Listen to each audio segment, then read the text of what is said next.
Good morning बेटा। जिसको जरूरत नहीं है वो अपने आप को म्यूट कर ले, मॉर्निंग सर। बार बार बोलने की जरूरत ना पड़े। Good morning. Good morning sir. Good morning. देखिए, लास्ट क्लास में हम पढ़ रहे थे फेज डायग्राम ऑफ वाटर और effect of pressure.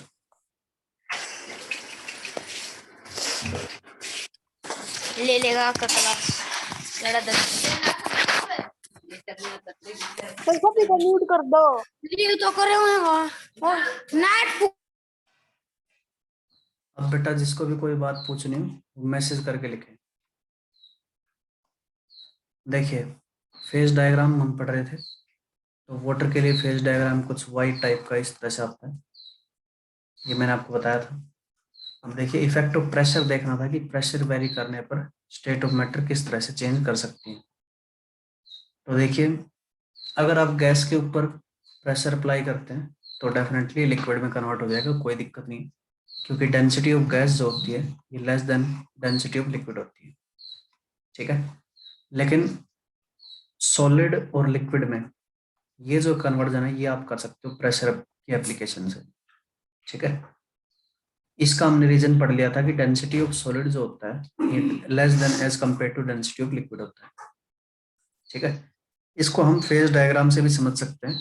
1 atmospheric pressure के ऊपर हम देख सकते हैं, अगर मान लीजिए ये कंडीशन आपके पास, ठीक है, ये 0 डिग्री सेल्सियस के ऊपर आता है, ये मेल्टिंग पॉइंट या इसको फ्रीजिंग पॉइंट बोल सकते हैं।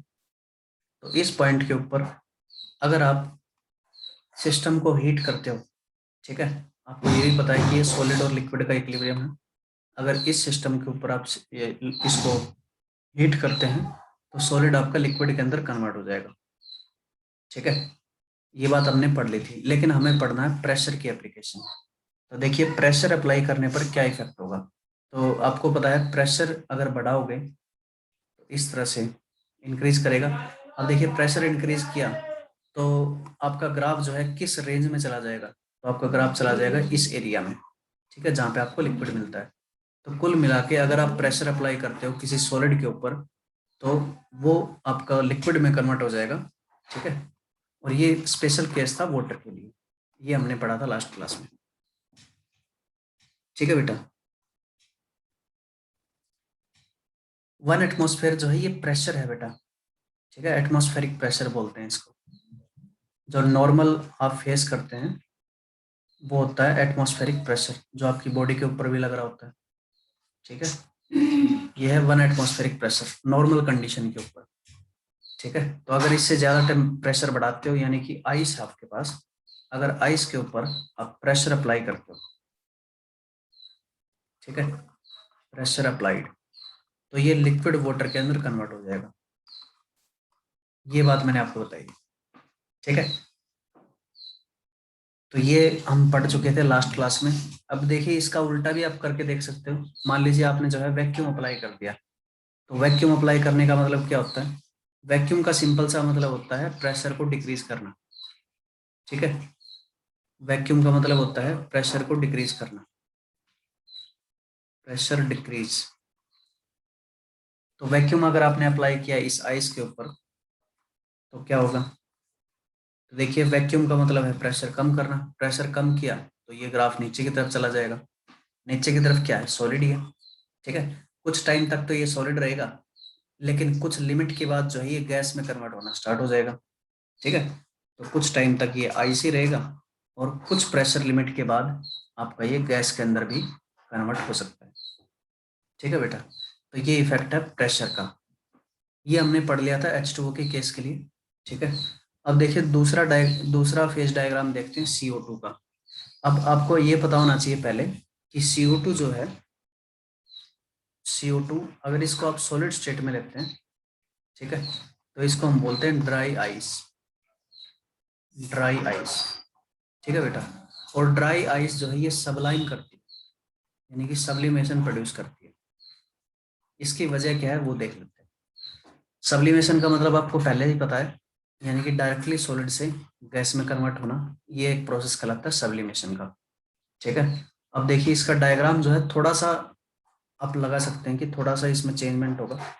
अब देखिए, पिछले ग्राफ में जो है हमने वाई जो बनाया था इसमें ये वाली लाइन आप देख सकते हो इस तरफ जा रही है, ठीक है। अगर ये मान लीजिए एक 90 डिग्री का अगर आप एंगल बनाते हो यहाँ से, तो इसके इस तरफ यानी कि लेफ्ट हैंड साइड की तरफ ये लाइन जा रही है।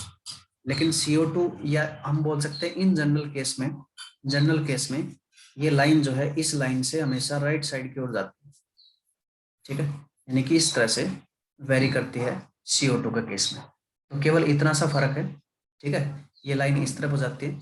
अब देखिए इसकी वजह से होगा क्या, तो देख लेते हैं। सबसे पहले इसकी मेजरमेंट देख लेते हैं। ये हम प्रेशर का एक्सिस ले रहे हैं, ठीक है, और ये हम टेम्परेचर का एक्सिस ले रहे हैं, ठीक है बेटा। अब देखिए मैंने आपको बताया था कि जहाँ पे ये तीनों लाइन मिलती हैं उस पॉइंट को हम क्या बोलते हैं, ट्रिपल पॉइंट बोलते हैं। तो ये क्या है, ये एक ट्रिपल पॉइंट है। ट्रिपल पॉइंट का मतलब आपको पता है, एक ऐसा पॉइंट, एक ऐसी प्रेशर और टेम्परेचर कंडीशन जहाँ पे आपको तीनों स्टेट ऑफ मैटर एक साथ मिलती हो, उसको हम बोलते हैं ट्रिपल पॉइंट, ठीक है बेटा। आप ये भी बोल सकते हो कि अगर मान लीजिए ये A पॉइंट है, ये B पॉइंट है, ये C है और ये D है, तो BAC के जो ऊपर वाला एरिया है यहाँ पे आपको सॉलिड स्टेट में मिलेगा CO2, ठीक है। यहाँ पे लिक्विड स्टेट में मिलेगा, और BAC के नीचे वाला जो एरिया है, जितना भी एरिया है, यहाँ पे आपको गैस स्टेट में CO2 मिलने वाला है, ठीक है। आप यहाँ बता सकते हैं। अब देखिए ये जो ट्रिपल पॉइंट होता है CO2 के लिए, ये किस कंडीशन पे आपको मिलता है। तो ट्रिपल पॉइंट की कंडीशन होती है, प्रेशर के कोरोस्पोंडिंग कंडीशन है 5.2 एटमॉस्फेयर, और टेम्परेचर के कोरोस्पोंडिंग कंडीशन है -56.4 डिग्री सेल्सियस, ठीक है। इस टेम्परेचर और प्रेशर कंडीशन के ऊपर आपको जो है CO2 के तीनों स्टेट ऑफ मैटर एक साथ मिल सकती हैं, सॉलिड, लिक्विड और गैस, ठीक है बेटा। अब मुझे आप बताइए कि नॉर्मल कंडीशन पे प्रेशर कितना होता है, यानी कि एटमॉस्फेरिक प्रेशर कितना होता है। तो बता सकते हो एटमॉस्फेरिक प्रेशर आपका जो है 1 एटमॉस्फेयर होता है। अब देखिए 1 एटमॉस्फेयर डेफिनेटली 5.2 एटमॉस्फेयर से तो कम ही होगा। तो मान लेते हैं यहाँ पे कहीं पे आपको 1 एटमॉस्फेयर मिलने वाला है प्रेशर, ठीक है। अब इसके कोरोस्पोंडिंग अगर आप देखेंगे पॉइंट को, ठीक है बेटा, तो यहाँ पे आपको मिलता है -78.5 डिग्री सेल्सियस, ठीक है। अब मैंने आपको बताया था जहाँ पे आपको ये चीजें मिलती हैं उसको हम क्या बोलते हैं, इसको हम जो है सब्लिमेशन टेम्परेचर बोल सकते हैं, ठीक है ना। अब AB जो ये ग्राफ है, ये वाला ग्राफ किस चीज को रिप्रेजेंट कर रहा है, तो सॉलिड और गैस के बीच में, तो सॉलिड और गैस का इक्विलिब्रियम जो है ये डिनोट कर रहा है, ठीक है। इसके बाद ए और सी की वो आप बोल सकते हो सॉलिड और लिक्विड का इक्विलिब्रियम, ये जो है डिनोट कर रहा है, और ये आपको डिनोट कर रहा है लिक्विड और गैस का इक्विलिब्रियम, ठीक है। अब देखिए नॉर्मल प्रेशर पे, 1 एटमॉस्फेरिक प्रेशर पे अगर आप CO2 को रख देते हो तो डेफिनेटली उसको एनर्जी मिलेगी, हीट मिलेगी कहीं ना कहीं से।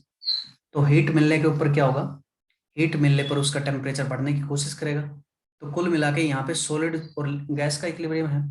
अगर आप सॉलिड और गैस के इक्विलिब्रियम में एनर्जी दोगे, ठीक है, एनर्जी सप्लाई करोगे, तो डेफिनेटली यहाँ पे सॉलिड किस में कन्वर्ट होगा, गैस में कन्वर्ट होगा।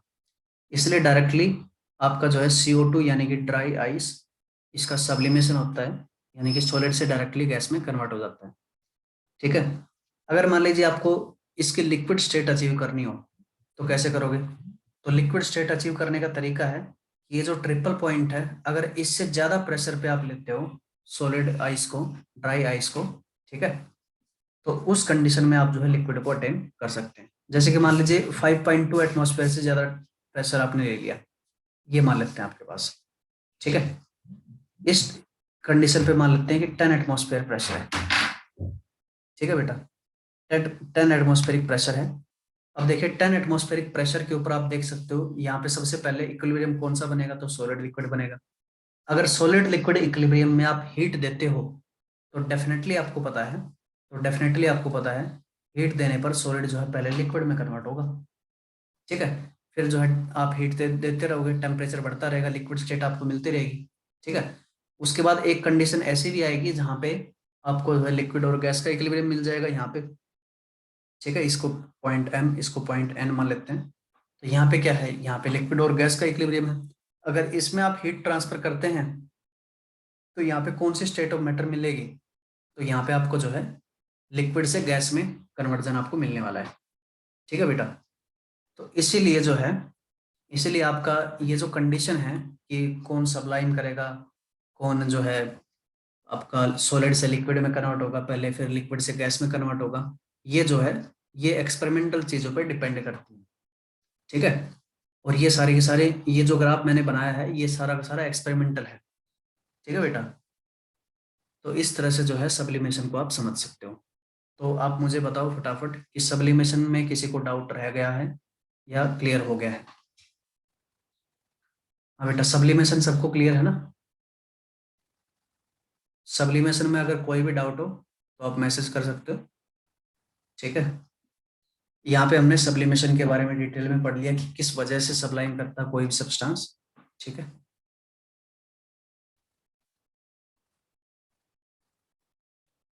हाँ बेटा गीतिका, ट्रिपल पॉइंट पे आपको जो है तीनों चीजें मिल सकती हैं, यानी कि ट्रिपल पॉइंट पे आपको सॉलिड भी मिलेगा, लिक्विड भी मिलेगा और गैस भी मिलेगा। और वो कंडीशन जो है स्पेसिफिक कंडीशन है इस प्रेशर के ऊपर और इस टेम्परेचर के ऊपर। अगर आपने टेम्परेचर और प्रेशर इनमें से किसी भी तरह से बदल दिया तो आपको तीनों स्टेट नहीं मिलने वाली है। ठीक है, तो ये है इसके बारे में। तो फेज डायग्राम हमने पढ़ लिया। ठीक है, इफेक्ट ऑफ प्रेशर पढ़ लिया। अब मैं आपके सामने कुछ क्वेश्चन लिख रहा हूँ, उनका आपने बताना है कि क्या क्या चेंजमेंट होगा। ठीक है, क्या क्या चेंजमेंट होगा। तो फटाफट जो है क्वेश्चन लिखिए। पहला question, applying vacuum, applying vacuum on liquid water, इस प्रोसेस की वजह से क्या होगा? क्या आपका वाटर जो है सॉलिड में कन्वर्ट होगा या लिक्विड में कन्वर्ट होगा, ये आपने बताना है। ठीक है, CO2 बेटा लिक्विड स्टेट में हो सकता है, लेकिन 5.2 एटमॉस्फेयर प्रेशर से ज्यादा अगर आपका प्रेशर होगा तभी हो सकता है। ठीक है, आपको बताना है कि लिक्विड वाटर के ऊपर अगर आप वैक्यूम अप्लाई करते हैं तो आपको कौन सी स्टेट ऑफ मैटर मिलने वाली है। दूसरा क्वेश्चन है, दूसरा क्वेश्चन है, अगर आप आइस के ऊपर प्रेशर अप्लाई करते हैं तो आपको क्या मिलने वाला है। ठीक है, ये आपने बताना है। तीसरा क्वेश्चन है, अगर आप वेपर के ऊपर प्रेशर अप्लाई करते हैं तो क्या मिलेगा। ये क्वेश्चन है, इनको करो फटाफट। मैं पहले क्वेश्चन के बारे में बता रहा हूँ बेटा। ठीक है,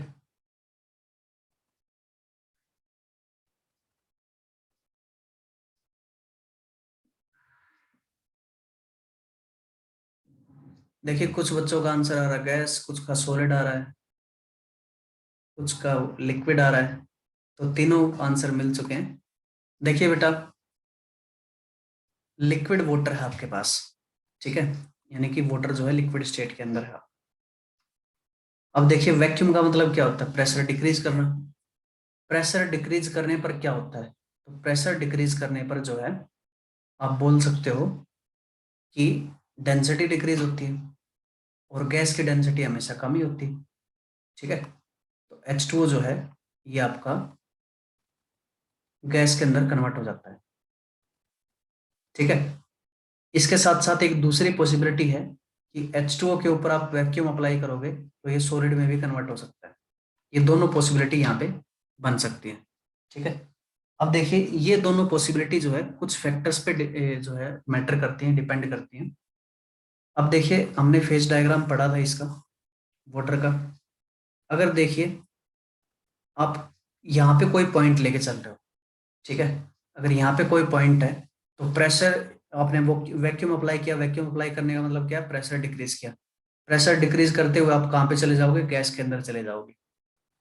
ठीक है, ये लिक्विड था, इससे आप कहाँ चले गए, गैस में चले गए। लेकिन देखिए क्या हो सकता है कि इस लाइन के, मान लीजिए यहाँ पे आपने कोई पॉइंट लिया, अगर इस पॉइंट के ऊपर आप वैक्यूम अप्लाई करते हो तो ये हो सकता है कि पहले सॉलिड में जाए। ठीक है, और सॉलिड के ऊपर भी आप वैक्यूम अप्लाई करते जाओगे तो अल्टीमेटली इसको जाना तो गैसीय स्टेट में ही है।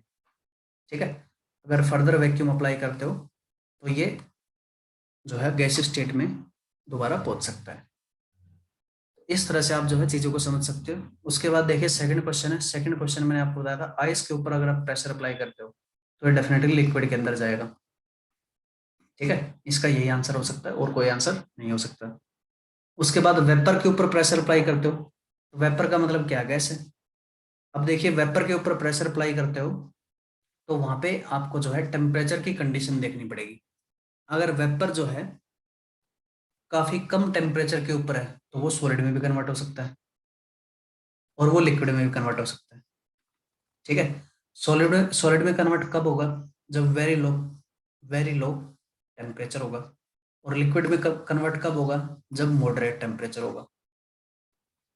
ठीक है, तो कुल मिला के टेम्परेचर कंडीशन पे डिपेंड करता है कि प्रेशर का एप्लीकेशन आपका क्या रहेगा।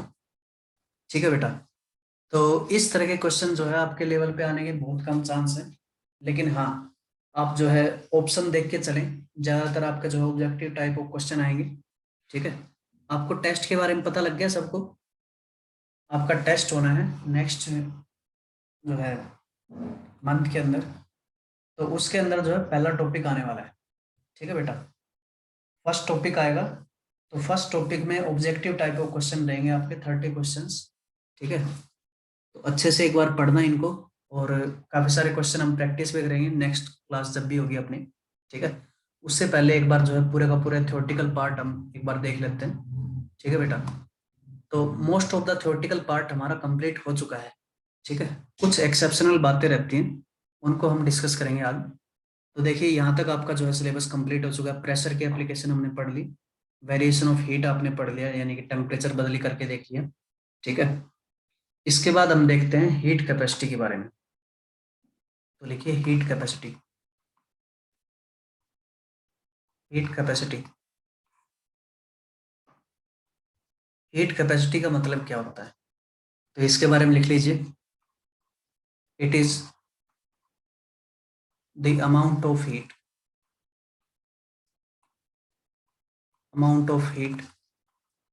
required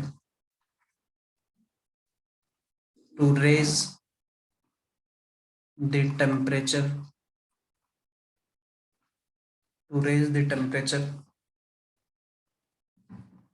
of the substance by 1 degree Celsius या 1 डिग्री। ठीक है, 1 डिग्री सेल्सियस भी बोल सकते हो, 1 केल्विन भी बोल सकते हो, 1 डिग्री फ़ारेनहाइट भी बोल सकते हो। ठीक है, कुल मिला के एक यूनिट का चेंज होना चाहिए आपका। ठीक है, तो इसको यूनिट लिख लो। ठीक है, 1 यूनिट। तो ये होता है हीट कैपेसिटी। इसका मतलब समझते हैं, देखिए मान लीजिए कोई भी सब्सटेंस आपने लिया, मान लो एक कंटेनर है, उसके अंदर आपने वाटर ले लिया। ठीक है, वाटर का टेम्परेचर था मान लेते हैं 15 डिग्री सेल्सियस। इसको आपने गर्म करना स्टार्ट किया। ठीक है, गर्म करके आपने इसको पहुंचा दिया 16 डिग्री सेल्सियस पे। ठीक है, अब देखिए 1 डिग्री टेम्परेचर बढ़ाने में जितनी एनर्जी लगेगी उसको हम कहते हैं हीट कैपेसिटी। ठीक है, एनर्जी रिक्वायर्ड, आपको एनर्जी देनी पड़ेगी टेम्परेचर बढ़ाने के लिए, तो एनर्जी रिक्वायर्ड जितनी भी होगी उसको हम क्या बोलेंगे, हीट कैपेसिटी बोलेंगे। ठीक है बेटा, इतनी बात आपने ध्यान रखनी है। अब ये बात जो है ये पूरे के पूरे सब्सटेंस के लिए डिफाइन की जाती है। मतलब पानी जितना भी आपने डाला था उस पूरे के पूरे पानी का 1 डिग्री सेल्सियस से टेम्परेचर आपने बढ़ाना है। बेटा टेस्ट जो है वो आपका शायद 7 या 8 तारीख को, 1 मिनट में देख के बताता हूँ। ठीक है, 1 मिनट रुको बस।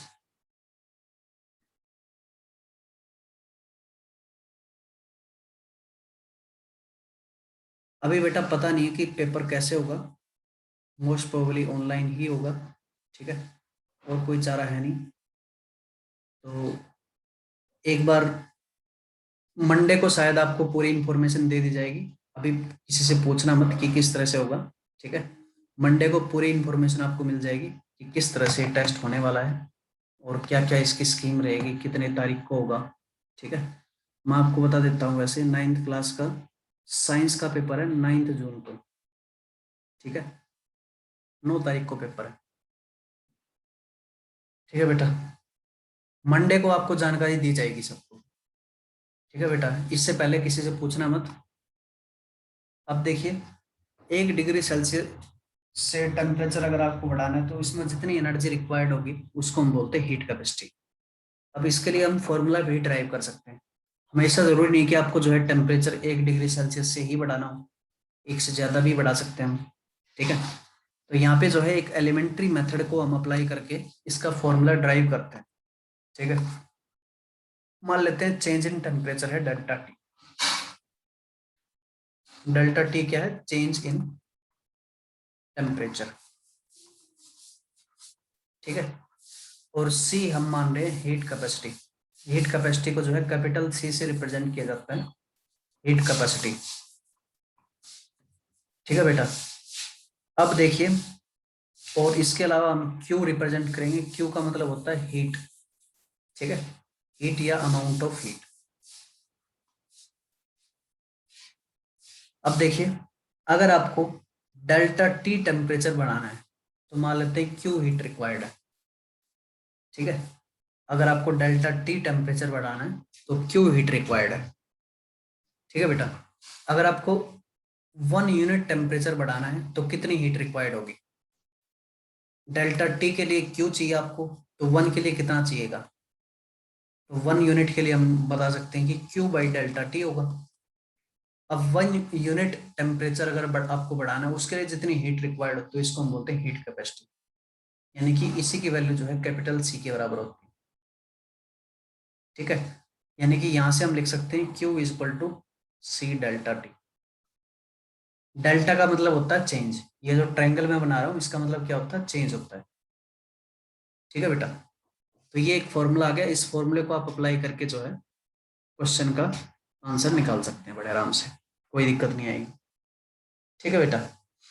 ये थोड़ा सा आपको नहीं भी समझ में आया होगा, इसको मैं थोड़ा सा और एक्सप्लेन करने की कोशिश करता हूँ। देखिए, इसको थोड़ा सा और एक्सप्लेन करने की कोशिश करते हैं। ये इस तरह से, मान लीजिए 5 का चेंज है, ठीक है। 5 का चेंज है, मान लीजिए x में हुआ, तो 1 का चेंज कितना होगा? x डिवाइड बाई 5 कर देंगे, ठीक है। या इस तरह से आप समझो कि 5 सेब जो है, 5 सेब आपके 60 रुपए में आते हैं, तो 1 सेब कितने रुपए में आएगा? तो 60/5 कितने रुपए में आएगा?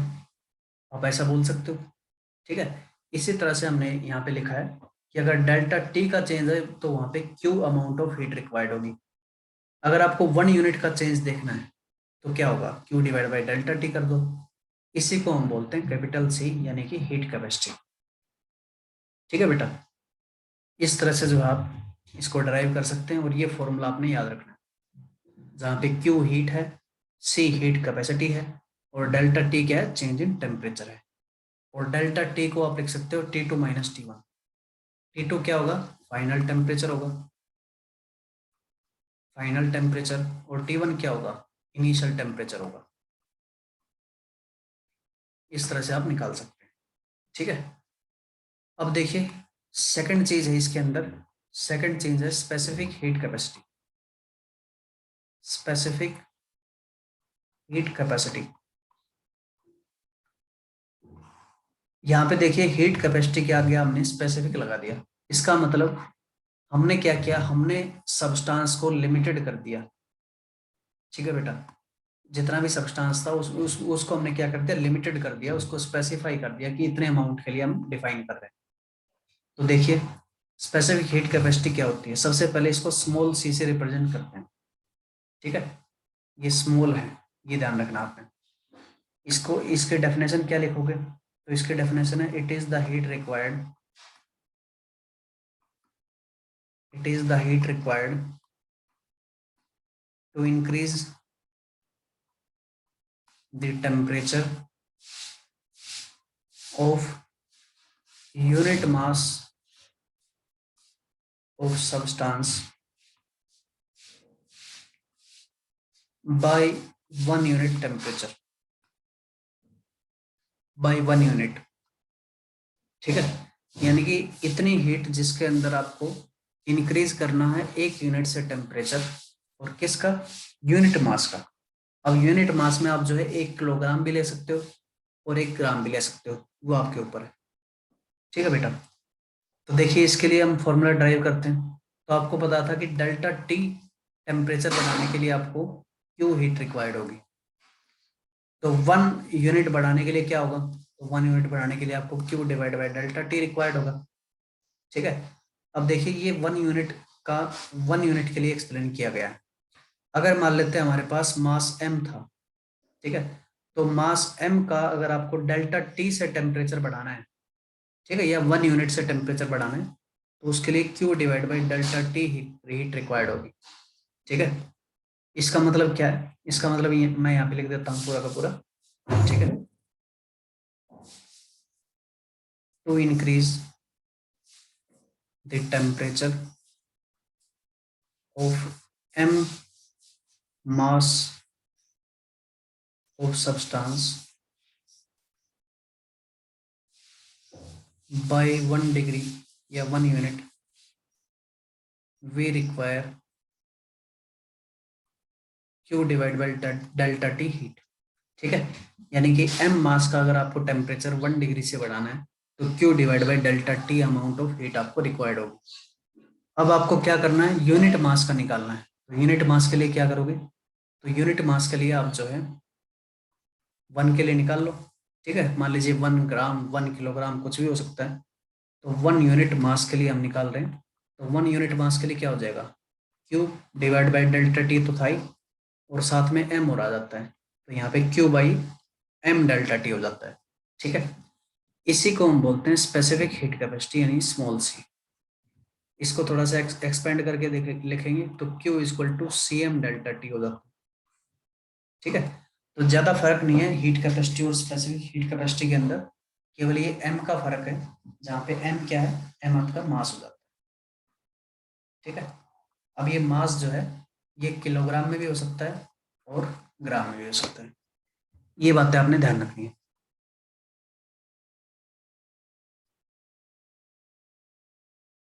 बेटा डेल्टा का मतलब होता है चेंज। मान लीजिए 1 यूनिट आपने बढ़ाना है, तो एक, मान लीजिए मैंने जो एग्जांपल लिया था 16 से 15 से 16 करना था, तो फाइनल टेम्परेचर कितना था, 16 था, इनिशियल कितना था, 15 था, ये आपका डेल्टा टी हो जाएगा यानी कि 1।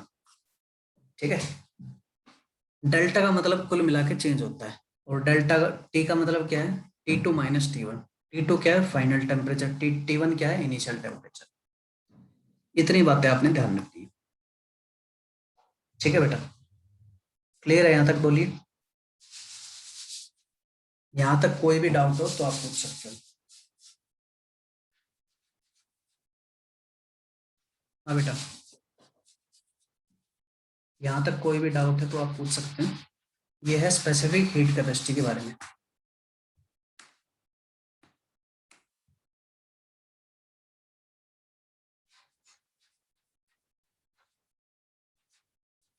ब्राउनियन मोशन एक्सप्लेन कर दें।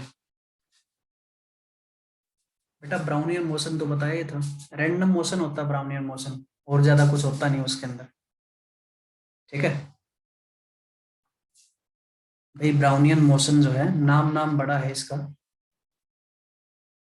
ब्राउनियन मोशन, इसका नाम बड़ा है कुछ नहीं इसके अंदर। ब्राउनियन मोशन का मतलब होता है रैंडम मोशन। ठीक है, मान लीजिए कोई कंटेनर है, उसके अंदर कोई लिक्विड है, और लिक्विड जो है आपको पता है मूव करता रहता है। तो ये लिक्विड पार्टिकल जो है कभी इधर जाएगा, कभी इधर जाएगा, फिर इधर जाएगा, फिर इधर जाएगा, इस तरह से जो है रैंडम मोशन प्रोड्यूस करेगा। इस तरह के रैंडम मोशन को ही हम ब्राउनियन मोशन बोलते हैं। ठीक है, ब्राउनियन नाम के साइंटिस्ट ने इस मोशन के बारे में बताया था। ये पोलन ग्रेन से उन्होंने एक्सप्लेन किया था। ठीक है, तो कोई बड़ी बात है नहीं इसके अंदर, बस इतनी ही बात आपको बताना चाहिए कि रैंडम मोशन होता है। ठीक है बेटा, हाँ बेटा बिल्कुल ठीक है। अगर अगर टी जो है 1 हो जाता है तो सी जो है क्यू के बराबर हो जाएगा, बिल्कुल ठीक है, बिल्कुल ठीक बात है। ठीक है बेटा, तो ये हो गया आपका हीट कैपेसिटी के बारे में। अब देखिए कुछ एक्स्ट्रा बातें और कर लेते हैं। ठीक है, तो सबसे पहले जो है एक क्वेश्चन करके देख लेते हैं इसके ऊपर, जो हमने पढ़ा है हीट कैपेसिटी के ऊपर। मैं एक क्वेश्चन लिख रहा हूँ, तो उस क्वेश्चन को आपने करना है। ठीक है बेटा, क्वेश्चन लिखिए फटाफट। 10 gram water at 10 degree Celsius is heated to 20 degree Celsius. Is heated to 20 degree Celsius. If the specific heat capacity,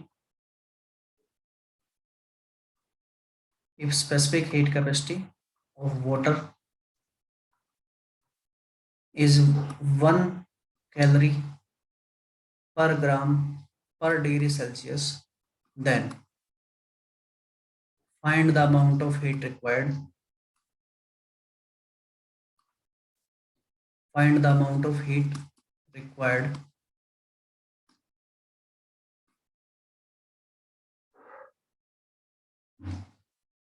to make this change. करो बेटा इसको अटेम्प्ट क्वेश्चन को। आपके पास 10 ग्राम पानी दिया गया है, ठीक है, 10 डिग्री सेल्सियस के ऊपर है, उसको आपने गर्म करके 20 डिग्री सेल्सियस तक पहुंचा दिया, ठीक है। और स्पेसिफिक हीट कैपेसिटी आपको दे रखी है वाटर की 1 कैलोरी पर ग्राम पर डिग्री सेल्सियस। आपने फाइंड आउट करना है amount of heat required to make this change, यानी कि 10 डिग्री सेल्सियस से 20 डिग्री सेल्सियस तक पहुंचाने में कितनी हीट आपको लगेगी, ये आपने निकालना है। ठीक है बेटा, करो इसको अटेम्प्ट, फिर मैं आपको बताता हूँ।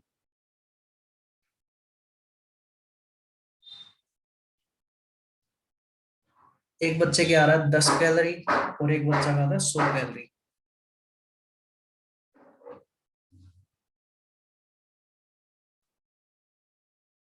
और कोई आंसर? बेटा सब करो एक बार अटेम्प्ट, फॉर्मूला आपको पता है, ठीक है। फिर से भाई 10 कैलोरी किसी का आ रहा है, किसी का 100 कैलोरी, आंसर तो एक ही होगा बेटा, ठीक है, या तो 10 होगा या 100 होगा। एक बार सभी अटेम्प्ट करके देखो, फिर करवाते हैं इसको।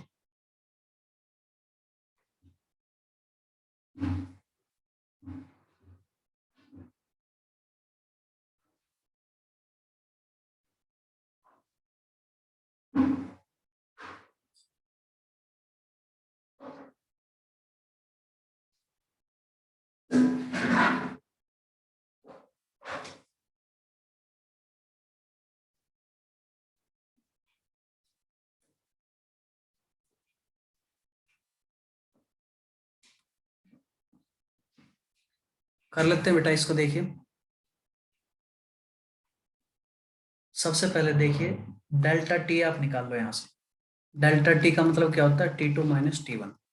T2 कितना दे रखा है 20 डिग्री सेल्सियस, ठीक है, 20 यूनिट, माइनस T1 कितना है 10 यूनिट है, तो कुल मिला के चेंज कितना आ जाएगा 10 यूनिट का चेंज आ जाएगा। तो डेल्टा टी क्या है 10 है, 10 डिग्री सेल्सियस, ठीक है बेटा, इतना चेंज आया आपका।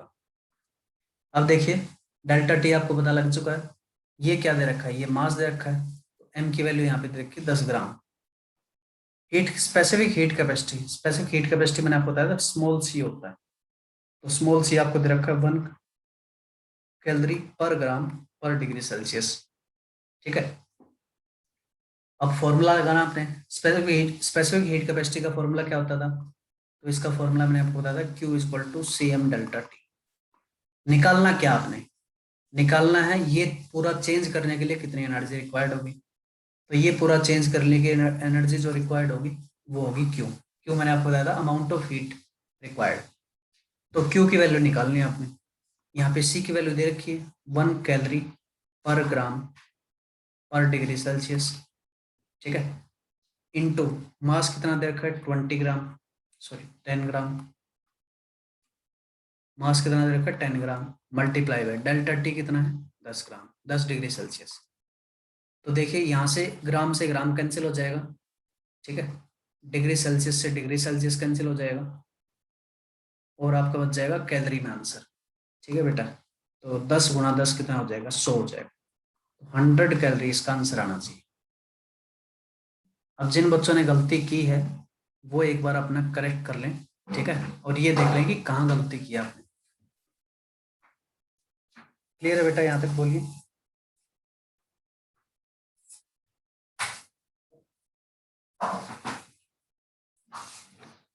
ये क्वेश्चन क्लियर है?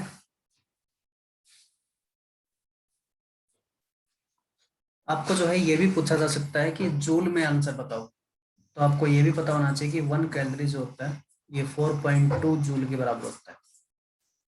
ठीक है, तो जूल में आंसर कितना हो जाएगा, 100 से मल्टीप्लाई कर देना, यानी कि 420 जूल आपका आंसर हो गया।